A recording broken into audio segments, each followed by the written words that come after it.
Ja, Gott zum Gruß, ich darf euch wieder recht herzlich begrüßen, Hulda Offenbauer. Wir haben die Fortsetzung und werden heute auf ein Thema eingehen unter dem Titel Nörgeln die Frauen immer und wollen Männer immer nur Sex? Ja, ich möchte mal auf die vorige Folge zurückerinnern, wo wir gesagt haben, dass die Frauen als Königinnen von den Männern geehrt werden. Und wenn wir Frauen uns wirklich als Königinnen selbst akzeptieren, in diese Selbstliebe hineinkommen, dass wir das wirklich sind, dann sollten wir uns auch wie Königinnen verhalten. Ja? Und wir müssen uns bewusst sein, wenn wir nörgeln, kritisieren, meckern, dann trifft das unsere Männer umso härter. Als wie wenn wir normal sind. Aber wenn dieser Ausspruch von einer Königin kommt, dann trifft das hart. Das sollte uns ganz bewusst sein. Ja? Ich meine, wir dürfen schon die Wahrheit aussprechen, ja? Das soll so sein. Aber man sollte sie vielleicht anders formulieren. Ja?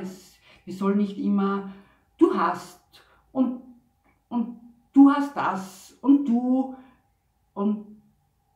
bist.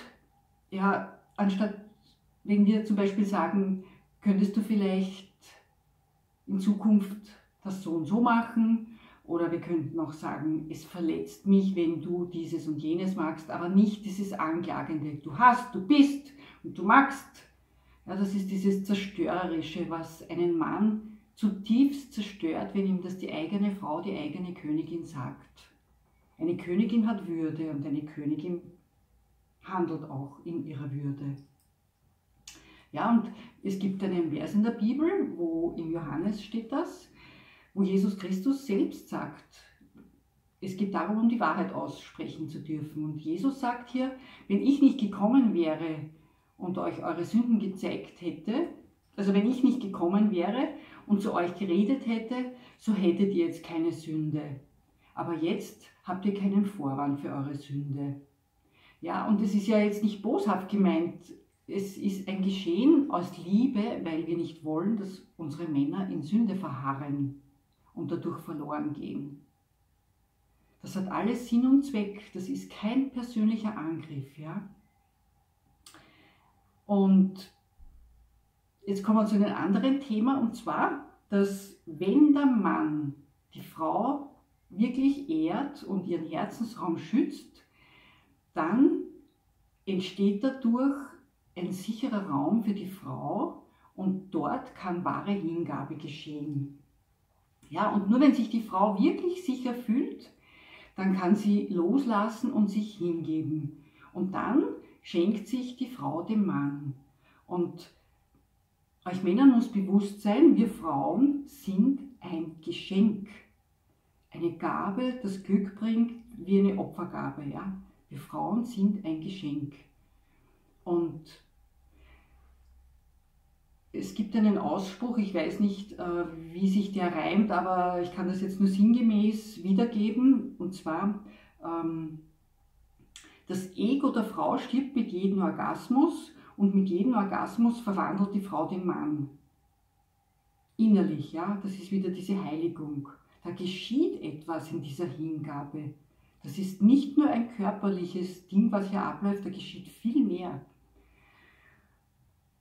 Und ich möchte jetzt zu dieser Unwahrheit kommen, dass diese Aussage, Männer wollen immer nur Sex und Frauen sind nur zu Sex bereit, wenn sie sich geliebt fühlen. Ja? Also das ist eine Unwahrheit, und ich möchte vielleicht ein bisschen dem Ganzen tiefer auf den Grund gehen und das einmal von beiden Seiten von einer anderen Perspektive beleuchten.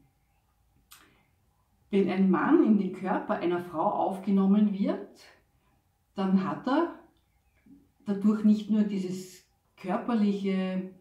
eine körperliche Befriedigung, sage ich einmal, sondern es ist für ihn ein Gefühl des Friedens und der Heimkehr, das weit über das sexuelle Vergnügen hinausgeht. Da ist viel mehr drinnen, ja, das muss uns Frauen ganz bewusst sein, das ist viel mehr, das geht viel tiefer als unter die Gürtellinie. Das geht hier rein. Und der Mann sehnt sich nach jemandem, der ihn halten und berühren kann. Nicht nur den Körper, sondern auch das Herz und die Seele.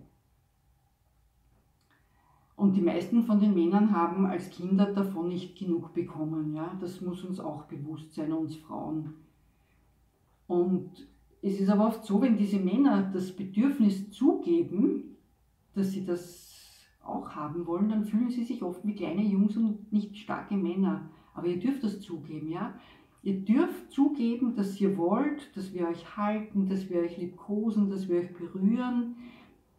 Diese kleinen Gesten, ihr könnt es uns genauso sagen, wie wir Frauen es euch auch ja sagen, wenn wir oft sagen, du, ich brauche das jetzt, halt mich bitte, einfach halt mich nur, ja.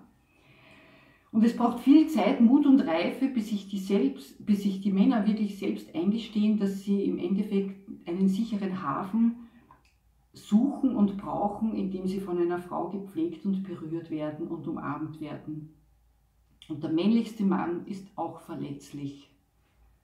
Und allzu oft verwandelt sich diese Verletzlichkeit aber in Scham, weil sich der Mann dann nicht, der Mann denkt, er ist nicht genug, ja, und das wiederum, diese Empfindungen schlagen dann oft wieder in Wut, in Aggression, in Depression.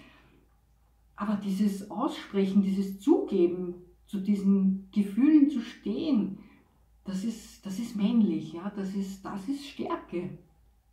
Und auf der anderen Seite, die Frau muss genug Selbstvertrauen und Selbstliebe haben und auch die Erkenntnis haben, dass sie weiß, dass sie dass ein sicherer Hafen ist, den der Mann sucht. Und dass das viel mehr einschließt als nur das Körperliche. Ja, wir Frauen sind oft eben die Nachkommen der Mütter, die Liebe geben und eben, ja, eine Mutterliebe ist anders wie eine Liebe in der Partnerschaft, aber auch das brauchen die Männer, dass wir ihnen das auch nicht vergessen zu geben.